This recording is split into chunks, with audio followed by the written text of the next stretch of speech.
அதிகபட்சம் 9:5 முயற்சி எடுக்கிறோம், ரெகுலர் கிளம்பிடலாம். ஆமாம். 81 வயதில் தனது வாழ்க்கையை முடித்துவிட்டு காலமும் கடவுளும் கைகோர்த்து அழைத்து சென்ற மரியாதைக்குரிய டெல்லி கணேஷ் சார் அவர்கள் நினைவாக நம்ம எல்லோரும் ஒரு நிமிஷம் எழுந்திருச்சிங்கன்னு ஆசைப்பட்றேன். இது வேறு ஒரு மேடையாக இருந்தால் செயற்கையாக கைத்தட்டலுக்காக செயற்கையாக புனைந்து பேசிடலாம். இதை அடி மனசிலிருந்து ஆத்மாவிலேருந்து பேசணும். கொஞ்சமாக பேசினா போதும். படம் கூடிய சீக்கிரம் தயாரிப்பாளர் சொல்லுவாங்க, அந்த ரிலீஸ் தேதியை தம்பி சொல்லுவார். அதனால் இது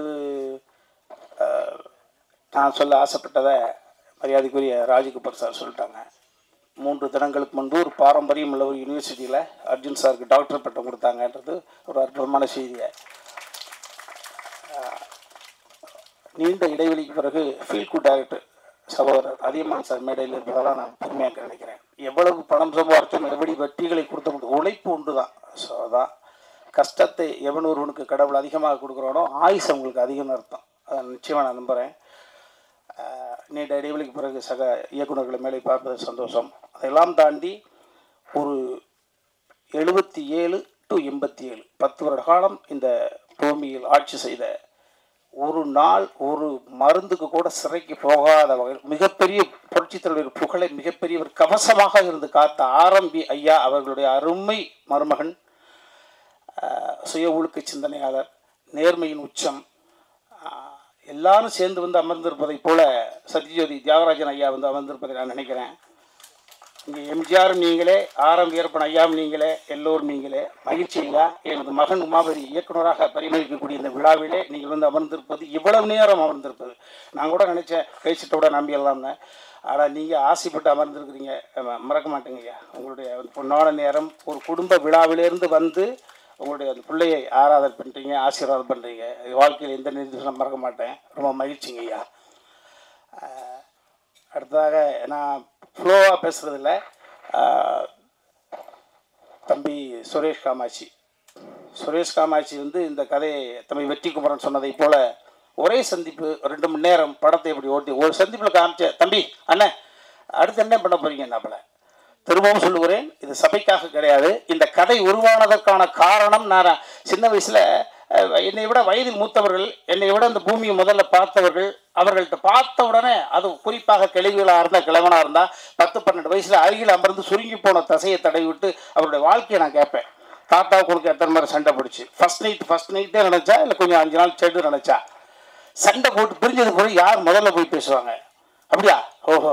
இப்படி அந்த மலரும் நினைவுகளை கிளறி விட்டு அப்படியே கொட்ட வச்சிருவோம். கட்ட கட்ட கட்ட பேச்சு துணைக்கு ஆளாமல் இருக்கக்கூடிய பெரியவர்களிடம் பேசுகிற பொழுது அவர்கள் வாழ்ந்த வாழ்க்கையை வரிசைப்படுத்திடுவாங்க. ஸோ அது இளம் பிராயத்தில் எனக்கு ஒரு கருத்து. அதனால தான் வாய் திறந்தால் பேசக்கூடிய சக்தி இருக்குதுன்னா அந்த இதெல்லாம் இந்த ஸ்டோரேஜ்.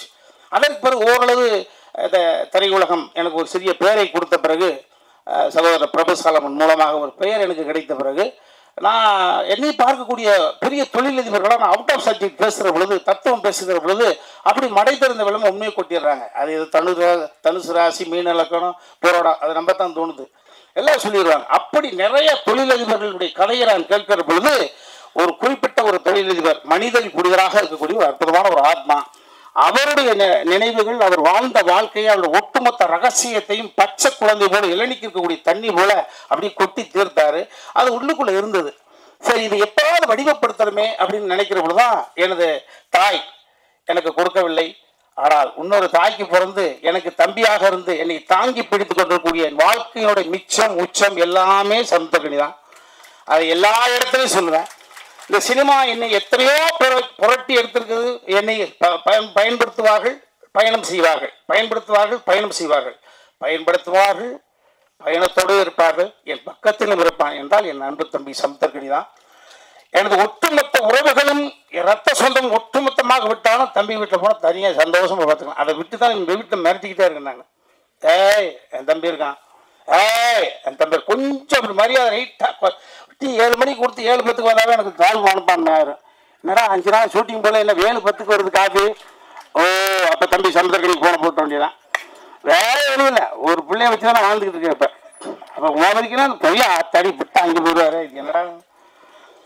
ஸோ அந்த மாதிரி சமுத்திரக்கனி யார் நடிப்பார்? ஒரு குணச்சித்திர நடிகன் நல்லா நடிப்பேன், எல்லாருக்கும் தெரிஞ்ச விஷயங்கள் தான். வினோத சித்தம் என்ற ஒரு கதையை எனக்கு அவர் படைத்து வேற வார இடமெல்லாம் என்னை கொண்டாட வைக்கிற பொழுது அன்னைக்கு சம்மதி சார், அர்ஜுன் சார் கூட சொன்னாங்க, என்ன நான் பெங்களூர்ல உட்காந்துட்டு இருக்கேன், இது ஒரு படம் பார்த்தாங்க சார், அதான் சார் வினோத சித்தம். ஓ அப்ப தெரிஞ்சுக்கிட்டு பார்க்காம சார் பார்த்துட்டேன் என்று சொல்லிட்டார். இந்த வினோத சித்தத்தை தம்பி சமுத்திரக்கனி படைக்காமல் கொடுக்காமல் இருந்திருந்தால் நிச்சயமாக இந்த கதையை வடிவப்படுத்திருக்க முடியாது, வாய்ப்பே கிடையாது. ஸோ எப்படி பார்த்தாலும் பிள்ளையார் சொல்லி 786 சிலுவை குறி 3 குறிகளும் சேர்ந்தாலும் கூட இந்த கதையினுடைய அடி நாதம் என்பது தம்பி சமுத்திரக்கனி என்னை வைத்து எழுதி அதை வெற்றிப்படமாக மாற்றி 22 காட்சி 19 நாட்கள் அவர்களான ஒரு படத்தை வினோத சித்தம் என்பது பார்த்தா கொடுத்துச்சு. அந்த தம்பி கொடுத்ததுக்கு பிறகுதான் எல்லா நேரத்திலையும் என்னுடைய பசிக்கு அடுத்தவங்களே சமைச்சு கொண்டு வருவாங்களா? இப்போ கொண்டாட்டி ஊருக்கு போயிட்டு நான் தானே சமைக்கணும். அதை இப்போ எனக்கென்று எப்பொழுதுமே ஒரு கதை வரும் என்று நான் மற்றவர்களை எதிர்பார்க்க முடியாது. நாமளே சமைச்சு சாப்பிடுமே இந்த கதையை சமைத்தேன். நல்ல உணவை கொடுத்த பிறகு நானே சமைத்து அந்த உணவை, ஸோ அந்த உணவை யார்கிட்ட கொண்டு ஷேர் பண்ணிக்கிறது பொழுது தம்பி சுரேஷ் காமாட்சி அவர்கள்ட்ட. ஸோ உருவானதற்கு முதல் காரணம் அவர், அது கதையானதுக்கு காரணம், அது காவியமானதுக்கு காரணம் என்பது தம்பி சுரேஷ் காமாட்சி தான் சொல்லுவேன். எல்லாமே நம்ம எல்லாருமே பிள்ளைகளுக்காக தான் வாழ்கிறோம். ஊடக சகோதரர்கள் சகோதரிகள் நீங்கள்லாம் எல்லாமே நம்ம பிள்ளைகளுக்காக தான் வாழ்கிறோம். ஏன்னா அந்த பிள்ளைகள் எந்த பிள்ளையுமே நம்மளை கேட்டுப்பார்கள். நம்ம சந்தோஷமாக இருந்தோம், எப்போ சந்தோஷமாக இருந்தாலும் உருவானான்னு யாருக்கு தெரியும்? உன்னை நான் எதிர்பார்த்து வளர்த்தேன், எதிர்பார்த்து இருக்கா வளர்க்குறேன், எதுக்கு எதிர்பார்த்து வளர்க்குறேன்? யாரும் ஏய் பெத்துட்ட வளர்த்த எதிர்பார்த்து வளர்த்துன்னு சொல்லக்கூடாது. 10 மாதம் அதையும் கூட நகைச்சுவைப்படுத்திருப்போம். என்ன 10 மாதம் உள்ளுக்குள்ள இருட்டு, ஒரு ஃபேன் இல்லை, ஒரு லைட் இல்லை, கரண்டு கொடுக்க பெஞ்சு இல்லை, பேச்சு துறைக்கு ஆள் இல்லை, அதை கூட நகைச்சுவை பண்ணியிருப்போம். அதே போல இந்த உலகத்தில் எதிர்பார்த்து எது கிடையாது. அவன் நம்ம கண்ணு முன்னால குழந்தைங்க ஸ்டடி ஆகிட்டாங்க அப்படின்னா அதுதான் இந்த பூமியில நம்ம 50 60 வயசுலையோ 70 வயசுலையோ 80 வயசுலையோ கண் மூடுகிற பொழுது நமது குழந்தைகள் இந்த உலகத்தில் தனியாக இருக்கிறார்கள், திறனாக அந்த நம்பிக்கை இருந்துச்சுன்னா அந்த ஆத்மா அமைதி படைக்கிறது, அமைதி அடைஞ்ச சொர்க்கத்துக்கு போகுது. ஐயையோ நடா முந்தா நாள் போனா எங்கே இருக்கான்னு தெரியலையே, ஐயையோ அந்த புண்ணு நான் இல்லைன்னா அப்படின்னா வாய் கோணிக்கு நரகம் தான். எவ்வளவு சொத்து இருந்தாலும் அந்த வகையில உயரத்தில் இருக்கக்கூடிய அனைவருமே துயரத்தில் தான் இருக்காங்க. நிறைய பேர் பார்க்கறது எல்லா தொழிலும் நாங்கள் கம்பேர் ஏழை அப்படி நம்ம சரியான ஆளியா சூப்பரியா அப்படிங்கிறது நிறைய 95% உயரத்தில் இருக்கக்கூடிய அனைவருமே அது அதிகார ரீதியாக இருந்தாலும் சரி, பணம் படைத்து இருந்தாலும் சரி, அவர்களுக்குள் மிகப்பெரிய ஒரு கொடுமையான உணர்வு தவிச்சு தப்பி வெளியில சொல்லாம அது என்னை பார்த்தவுடன் சொல்றாங்க. ஸோ இந்த கதை நிச்சயமாக உணர்த்தாது, உணர வைக்கும். உணர வைக்கக்கூடிய வகையில் இந்த கதையை நான் தான் டைரக்ட் பண்ண சொல்லிக்கிட்டு இருந்தேன். தம்பி சுரேஷ் காமாட்சி ஆசை இருக்கு மாதிரியா போகிற தம்பி சுரேஷ் பார்த்துச்சு, அண்ணே என்ன புகழ வாங்க ஃபர்ஸ்ட் ஷாட் 2 பேரும் கம்பைன் டைரக்டர் போடணும்னு நினச்சிக்கிட்டு இருந்தோம். தம்பி ஒத்துக்க மாட்டேன்ட்டான், உமா ஒத்துக்க மாட்டேன்ட்டான். அப்பா நான் உங்களுக்கு அசோசியேட்டாக பண்ணி கொடுக்குறேன். ஆனால் ஃபர்ஸ்ட் டே என்னடா நான் த்ரூட்டாக நடிக்கிறேன்டா, நான் ஆக்ஷன் கிச்சனாக மூஞ்சி கோடிடும்டா, கொஞ்சம் நான் ஓய்வு எடுக்கிற அப்படியே 2 பேரும் நான் த்ரூட்டாக நடிக்க போகிறேன், தம்பி அண்ணன் நடிக்க போது உனக்கு என்ன பிரச்சனை இல்லைப்பா, டைவர்ட் ஆகக்கூடாது அப்படின்ற. இப்போ சுப்பிரமணியபுரம் என்ற ஒரு படத்தினுடைய விஷயம், சுப்பிரமணியபுரம் என்ற படத்திலே தம்பி நீ என்னுடைய மகன்றதுக்காக யாரும் பார்க்க மாட்டாங்க, உன்னுடைய தனித்தன்மை என்ன இருக்கு, அது தனித்தன்மை ப்ரூவ் பண்ணால் மட்டும்தான் அவன் மீது ஒரு மரியாதை வரும். ஸோ அந்த வகையில் சுப்பிரமணியபுரம் என்ற படம் அந்த படத்தில் அவன்தானப்பா டைரக்டரு, அப்போ ஹீரோ ஒத்துட்டாங்க. அப்போ தனித்தன்மை பொறுப்புணுவதற்கான ஒரு விஷயம் இதையெல்லாம் தம்பி சுரேஷ் காமாட்சி உள்வாங்கி அண்ணன் அழகாக பண்ணுது தம்பி, நீங்கள் ஒத்துக்க மாட்டேங்கிறான் தம்பி போங்க, ஒரே நிமிஷத்தில் பேசி ஒர்க் அவுட் பண்ணி என்னை இயக்குநராக கொண்டு வந்திருக்காப்புல. அப்போ எனக்கு ஒரு மூத்த மகனோ அல்லது என்னை ஆளுமை கழியக்கூடிய எனது அப்பாவோ இருந்திருந்தால் நான் சுதரிக்கூட என் பையன் கேட்க வேண்டிய அவசியம் கிடையாது, எங்கள் அப்பா சொன்னால் கேட்பாங்க. அதே போல் ஒரு தந்தை ஸ்தானத்திலிருந்து அவனை இயக்குனர் ஆகியிருக்காங்கப்பா. ஆமாம், எங்கள் அப்பா இருந்திருந்தாருன்னா ஜெகநாதன் பிள்ளை இருந்திருந்தான்னு எதை செய்திருப்பாரோ அதை செய்திருங்கப்பா.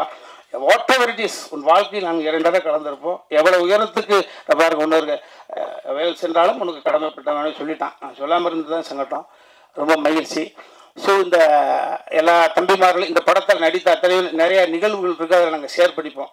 ஆமாம், மீண்டும் நான் சொன்னால் செயற்கையாக இருக்கும். இந்த படம் நிறைவாக வந்திருக்கு, எனக்கு பிடிச்சிருக்கு.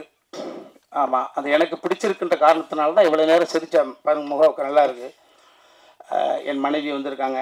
ஆமாம், எனக்கு வந்து வாழ்க்கையில் ஏற்ற இறக்கம் எனக்கு இனிமேல் அவள் தான். எங்கள் அம்மா இல்லை, எங்கள் அப்பா இல்லை. என் தாயாகவும் தந்தையாகவும் வந்து பார்க்கக்கூடிய மனைவி தன் மகன் எனக்காக வரல. அதை திரும்பி சொல்கிறேன். அர்ஜுன் சார் எனக்காக வரல, அதையும் சொல்லி பண்ணேன் நான். ஆமாம், இதெல்லாம் நிறைய சொல்லி பண்ணாமா. என் மனைவியே எனக்காக வரலன்ற போது பாருங்க, மோகனிக்காக தான் மகனுக்காக தந்தையை தாய். அதே மாதிரி என் மகள் எந்த நிகழ்வுகளுக்குமே போனதில்லை. ஜஸ்ட் ஒரு கோல்டு மெடல் வாங்கின பிள்ளை. ஆமாம், அது வந்திருக்கு. என் மருமகன் மேலே உட்காந்துருக்காரு. அந்த வாய்ப்பு கிடைச்சிச்சு. அவரே ஒரு 2 சீல் நடிக்க வச்சுக்கிட்டோம். ஹோட்டல் லாக் பண்ணி வச்சிருந்தோமா இல்லையா? ஆமாம் ஆமாம். அதே மாதிரி எங்களுடைய இன்னொரு மகள் எங்கள் குடும்பத்துக்கு வந்த ஐஸ்வர்யம், பெரிய பெரிய கொடை, காலம் எங்களுக்கு கொடுத்த கொடை. ஒரு 6-7 மொழிகள் பேசக்கூடிய அளவுக்கு வல்லமை. புரட்சி தலைவி ஜெயலலிதா அம்மாவுக்கு பிறகு பல மொழிகள் பேசக்கூடிய சீதா பயணம் என்ற ஒரு படத்தில் அவங்களுக்காக வச்சு மிக பிரமாண்டமான படைப்பை, தனது மகளுக்காக ஒரு படைப்பை எடுத்திருக்காங்க அர்ஜுன் சார். ஆமாம், அவருடைய உடன்பிறந்த தங்கை அஞ்சனா பாப்பா வந்திருக்காங்க. இது ஒரு அற்புதமான குடும்ப விழா. அதை இன்னைக்கு பல விடலாக பார்த்துருக்குறீங்க. எனக்கு அன்பு தம்பி சமைத்திருக்கிறீங்க. 5:30 மணி ஃப்ளைட் பிடிச்சி ஃபுல்லாக ஓடி வந்து உட்காந்துட்டு இருக்கு. ரொம்ப மேலே சொல்ல மாதிரி எல்லோருமே நல்லவர்கள் மாதிரி, நல்லவர்களெல்லாம் சேர்ந்து ஒரு காரியத்தை செய்யறோம். அது நல்லதாகவே நடக்கும். அந்த நல்லதை உங்களிடம் மட்டும்தான் நாங்கள் செய்வோம். எனக்கு இனிமேல் ஒன்றும் பிரச்சனை கிடையாது. கனவுகள் நிறையாக இருக்கிறது. இந்த அவையில் அமைந்திருக்கக்கூடியவர்களுடைய துயரத்தில் ஷேர் பண்ணிக்கொண்டு நிறைய நாள் கனவு. இப்போ தான் மகனுக்கு கல்யாணம் ஆகிருக்கு. நான் வல்லமை கொண்டவனாக எனக்கு வந்து இருக்கிற பொழுது நிச்சயமாக அதை உங்களோட நான் ஷேர் பண்ணிப்பேன். ஏன்னா உலக இவ்வளோதான், எவனுக்கு எப்போ எதுன்னே தெரியாது. இந்த படம் நிச்சயமாக இந்த ராஜா கிளி கூண்டுக்குள்ளே இருந்துச்சு. இப்போ ஒரு அற்புதமான தருணத்தில் கூண்டு விட்டு வெளியில் வந்து பறக்குது. மறுபடி எங்கள் ஐயா சொன்ன மாதிரி தான் தங்க கிளியாக பவனி வர எல்லாம் இறைவனை பிரார்த்தனை பண்ணிக்கிறேன். யாரையாவது விட்டு இருந்தால் நிறைய மேடைகள் இருக்கு, அங்கே பேச போகிறோம். சேனல்ல வராது. அதனால் யாராவது விட்டுதான் பண்ணிக்கப்போ ஃபோன் போட்டு அழுகாதீங்களா மகிழ்ச்சி. அப்படியே நாயகனாக ஒத்துக்கிட்டு இந்த பாடல்களுக்கு நடிப்பதற்கு ஒத்துக்கிட்டு அந்த பொண்ணுங்களா இவருக்கா? ஐயோ இல்லை, சினிமா அப்படி இல்லை. இப்போ அதில் அனுபவம் தான். அந்த அனுபவங்கள் வந்து உள்வாங்கிக்கிறது. பெர்ஃபார்ம் என் மேலே எனக்கு நம்பிக்கை இருக்கா? நான் எப்படி ஒரு அரவிந்த் சாமி சாருக்கு எனக்கு என்ன பெரிய ஒரு 45 வயசா வித்தியாசம். என் மீது உண்ட நம்பிக்கை அவருக்கு தந்தையாக நடித்தேன். அதே போல எனக்கு அற்புதமான சகோதரி சொன்னாங்க ப்ரெஷ்ல, ராஜா இங்கே கிளிகள் இங்கே. ராஜா இங்கே கிளிகள் இங்கே. இன்னும் 2 கிளி இருக்குது. அந்த 2 கிளி அந்த கிளிக்கு ரெக்கம் வச்சு கொஞ்சம் பறந்தாங்க தெரியுது. ஸோ இறைவனுக்கு நன்றி. உங்கள் அனைவருக்கும் 9 மணி வரைக்கும் இருக்கிறீங்க. ஐயா நெல்லை சுந்தரராஜன் சார் ரொம்ப மகிழ்ச்சி.